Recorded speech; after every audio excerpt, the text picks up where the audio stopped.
그녀는 죽기 전까지 이 사실을 밝힐 것인지 말 것인지에 대해 평생 동안 고민 끝에 죽기 전 모든 비밀을 밝히고 죽었습니다. 그녀는 퇴역하고 구입한 언더우드 타자기로 나에게 편지를 썼습니다.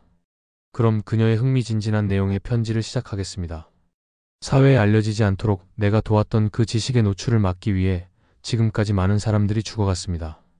제가 60년 동안 힘들게 지켜온 비밀을 보거나 들은 사람들은 이 세상의 극소수에 불과합니다. 그 긴 세월 내내 지적, 외계 생명체가 존재한다는 사실과 그 외계 생명체들이 지구상에 살고 있는 모든 사람들의 삶을 공격적이고 지속적으로 감시하고 침해한다는 특정 지식을 인류를 보호한다는 명목하에 권력이 크게 오도하고 있는 것을 빈번히 알아차리면서도 나는 정부 내부의 실세들에 의해 내가 비밀 유지를 위한 중대한 거래를 떠맡아버린 것이라고 생각했습니다. 그런 바 이제 이것을 알 수 있는 사람에게 이 비밀 지식을 전할 때가 되었다고 생각했습니다. 알아볼 수도 닿을 수도 없는 침묵의 저 세상으로 내가 가진 지식을 가지고 가는 것은 책임 있는 행동이 아니었습니다. 이런 정보를 국가안보 차원에서 국가 최고 기밀이라는 명목하에 기득권자들을 보호하기보다는 공익을 위해 밝히는 것이 최선이라 판단했습니다. 또한 이제 내 나이 83살입니다. 고통 없는 안락사로 이제 더 이상 쓸모 없어진 이 몸을 나는 떠나기로 결정했습니다. 앞으로 몇 달 밖에 살 수 없어 더 이상 두려울 것도 잃을 것도 없습니다. 해서 나는 남편과 내 삶의 대부분을 보냈던 몬타나주를 떠나 남편의 고향인 아일랜드 미스 카운티에 있는 아름다운 집 2층에 새를 얻어 이사했습니다. 나는 노스 유적지인 대분묘와 다우스 유적지 선사시대 거석 유적지에서 그리 멀지 않은 곳에서 생을 마감하려고 합니다. 이 유적지는 피라미드와 기이한 석조 건축물들이 전 세계 곳곳에 세워졌던 시기와 같은 시기인 기원전 3700년에 건립되었고 해독 불가한 상형 문자가 새겨진 신성한 석실 고분과 거대한 석조 건축물들입니다.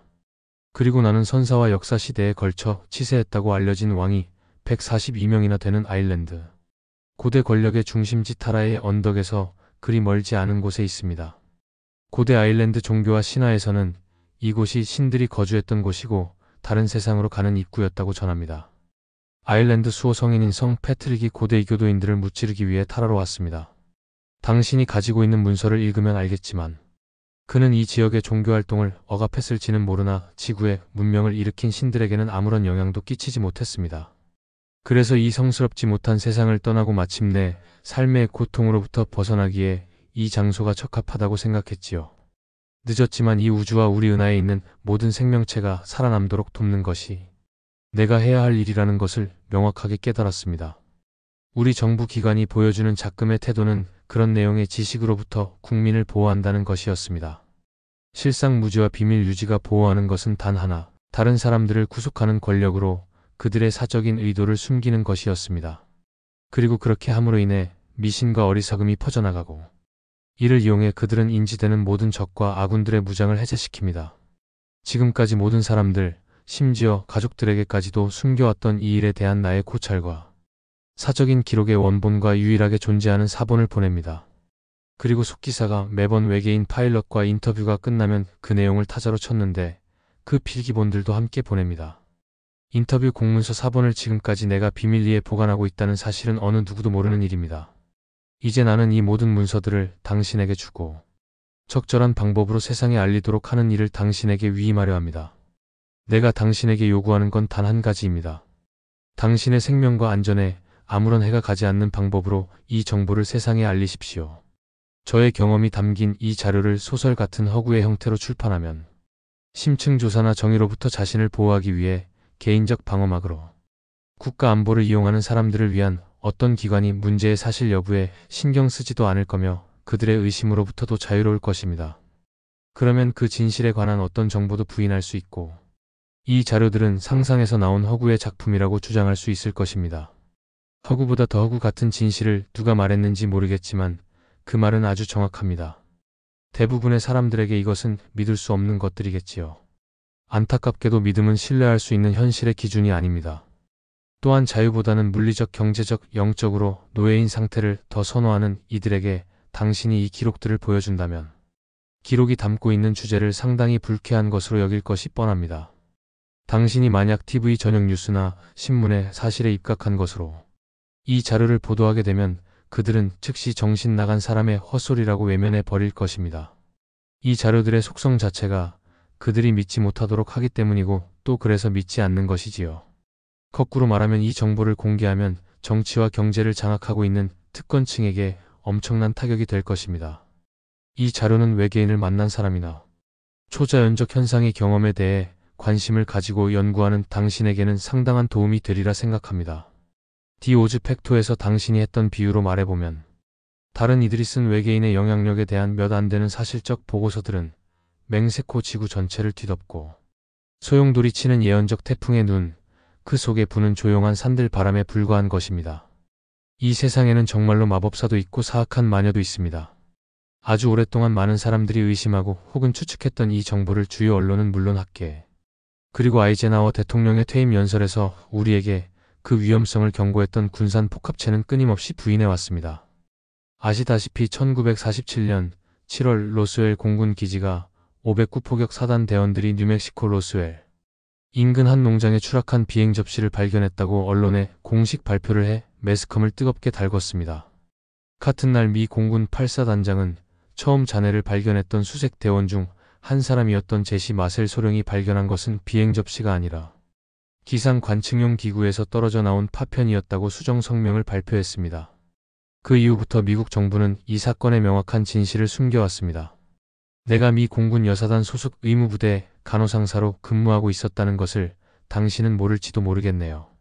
사건 당시 나는 509 포격 사단의 비행 간호 장교로 파견 근무 중이었습니다. 추락 소식이 기지에 전해지자 나는 특수정보 장교 캐비 씨의 운전병으로 그와 동행해 추락 현장으로 갔고 어떤 생존자건 응급치료가 필요하면 치료를 실시하라는 명령을 받았습니다.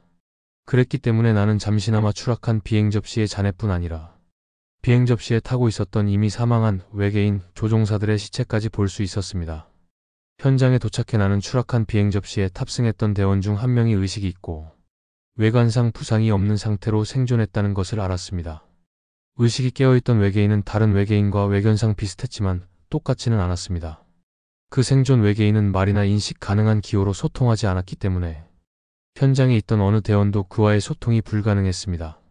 그런데 내가 그 환자의 부상을 살피는 동안 그 외계인이 존재의 마음으로부터 직접적으로 투영되는 정신적 이미지 혹은 텔레파시 생각으로 나와 소통하려고 시도한다는 것을 순간 알아차리고 이해했습니다. 나는 이 현상을 즉시 캐비 씨에게 보고했습니다. 현장에 나 이외에 이런 생각을 감지하는 사람이 아무도 없었기 때문에 나는 외계인이 나와 소통을 하려고 하고 내가 소통할 수 있을 것 같다고 판단해 보고를 결정했습니다. 잠시 상관과 의논한 후 내가 생존 외계인과 본부에 동행하는 것으로 결정이 내려졌습니다. 이는 내가 간호상사이고 필요한 물리적 치료를 할 수 있다는 사실, 그리고 외계인에게 위협적이지 않은 소통 통로이자 상대로서 그만큼 잘 돌볼 수 있다는 것이 부분적으로 작용했던 것입니다. 현장에 있던 사람 중 내가 유일한 여자였고 무장하지 않은 유일한 사람이었습니다. 그때부터 나는 외계인의 상대가 되어 항상 그녀 옆에서 그녀를 돌보는 임무를 맡았습니다. 내 임무는 외계인과 대화하고 인터뷰하는 것, 그리고 내가 알아낸 모든 것들을 상관에게 보고하기 위해 완벽한 보고서로 작성하는 것이었습니다. 그 다음에 군 관계자와 비군 관계자가 준비한 특정 질문들을 받아 외계인에게 설명한 후 그 질문들에 대한 외계인의 반응을 기록하는 것이었습니다. 또 외계인이 의학적 검진이나 수많은 정부 기관에서 파견된 직원들이 외계인에게 하는 각종 검사들을 받는 동안 내내 나는 함께 있었습니다. 이 아주 특별한 임무를 위해 내 보안 등급을 올려 나는 공군 상사로 진급하였고 호봉이 높아져 월 급여도 54달러에서 138달러가 되었습니다. 내 메모를 보면 알겠지만 나는 1947년 7월부터 외계인이 사망 혹은 육체를 떠난 8월까지 이 특별 임무를 맡았습니다. 군 관계자와 정보국 직원들 그리고 가끔 나타나는 여타 관계자들이 항상 우리와 같이 현장에 있었기 때문에 내가 외계인과 단둘이 있었던 적은 없었지만 외계인과 나는 거의 6주 동안 자유롭게 이야기를 나눌 수 있었습니다. 다음은 에어럴이란 이름으로 알려진 외계인 파일럿과 나눈 대화에 대한 내 개인적인 기억들에 대한 개관과 요약입니다. 에어럴이 사망 혹은 육체를 떠난 지 60년이 되는 이때에 내가 6주 동안 에어럴과 교류하며 배운 것들을 지구상에 사는 모든 사람들의 이익을 위해 밝히는 것이 나의 의무라고 생각합니다. 내가 공군 부대에서 간호사로 근무는 했지만 나는 조종사도 아니고 기술자도 아닙니다. 또한 나는 그 이후로 당시 추락사고 현장에서 발견된 우주선이나 다른 자료와 직접적으로 접촉한 적도 없었습니다. 그런 점에서 에어럴과 나눈 대화 내용에 대한 나의 이해가 내가 인지할 수 있는 생각이나 정신적 이미지의 의미를 해석하는 내 개인적인 능력에 기초한 것이라는 점은 감안하시기 바랍니다. 우리의 대화는 발화라는 통상의 방식으로 이루어지지 않았습니다. 더군다나 외계인의 육체에는 말을 할 수 있는 입이라는 게 없었습니다. 우리는 텔레파시를 통해 대화했기 때문에 처음엔 에어럴을 정확하게 이해할 수 없었습니다. 이미지나 감정, 느낌들은 인지할 수 있었지만 그것들을 말로 표현하는 것은 나로서는 상당히 힘든 일이었습니다. 영어를 배우고 나서야 에어럴은 내가 이해할 수 있는 상징이나 단어의 뜻을 가지고 자신의 생각에 좀 더 명확하게 집중할 수 있게 되었습니다. 에어럴이 영어를 배운 것은 나를 배려한 것이었고 에어럴보다는 나에게 더 많은 도움이 되었습니다. 내가 에어럴과 텔레파시로 소통하는 일은 점점 좋아져 갔고 인터뷰가 끝나갈 무렵에는 아주 수월해졌습니다. 에어럴의 생각들이 마치 내 생각인 양 정확하게 느껴지더니 어찌된 일인지 에어럴의 생각들이 내 생각이 되어버렸습니다. 그녀의 감정은 내 감정이었습니다. 그렇더라도 그건 에어럴이 자신의 세계를 나와 공유하겠다는 의지와 의도가 있어야 되는 일이었고 어떤 말을 할 것인가는 전적으로 그녀가 결정했습니다.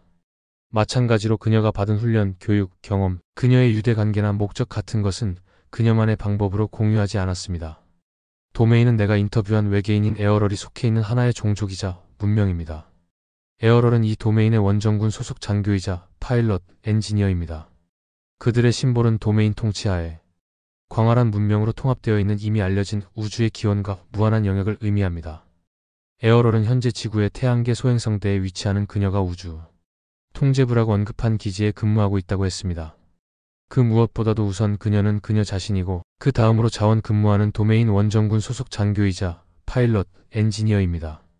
그러한 수용 능력 내에서 맡은 임무와 책임을 다하지만 그녀가 원하는 대로 오고 갑니다. 이 자료를 받아주시고 되도록이면 많은 사람들에게 알려주시기 바랍니다. 다시 한번 말씀드리지만 이 자료들로 인해 당신이 위험해지는 것은 결코 나의 의도가 아니고 또한 이 자료들을 믿을 것이라고 진심으로 당신에게 기대하지 않습니다.